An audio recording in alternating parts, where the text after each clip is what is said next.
TDP Guntur జిల్లా party కార్యాలయంలో ఓటర్ల జాబితా పరిశీలన, భవిష్యత్ గ్యారంటీ, కుటుంబ సాధికారిక సభ్యుల నియామకంపై సర్వసభ్య సమావేశం జరిగింది. బాబు షూరిటీ భవిష్యత్కు గ్యారంటీ కార్యక్రమంపై చర్చించారు. గుంటూరు తూర్పులో నవంబర్ 1 నుంచి ప్రారంభిస్తామని పార్టీ తూర్పు ఇన్ఛార్జి నజీర్ అహ్మద్ తెలిపారు. తూర్పు నియోజకవర్గ సర్వసభ్య సమావేశాన్ని ఏర్పాటు చేసుకోవడం జరిగింది.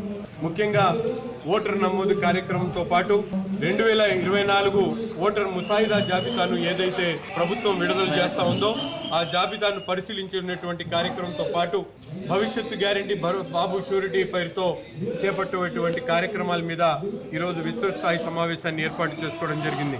పెద్ద ఎత్తున ఈరోజు ప్రజల్లోకి వెళ్ళేటువంటి కార్యక్రమం, ప్రతి గడపను ప్రతి వ్యక్తిని కూడా కలిసి ప్రజా వ్యతిరేక విధానాలు ఏదైతే ఈ ప్రభుత్వం చేస్తా ఉందో ఎండగట్టేటువంటి కార్యక్రమం చేపట్టాలని చెప్పి ఈరోజు నిర్ణయం తీసుకొని రేపు 1వ తారీఖు నుంచి బాబు షూరిటీ భవిష్యత్తు గ్యారంటీ కార్యక్రమాన్ని గుంటూరు తూర్పులో ప్రారంభించబోతున్నామని చెప్పి కూడా ఈ సందర్భంగా తెలియజేస్తా ఉన్నాం.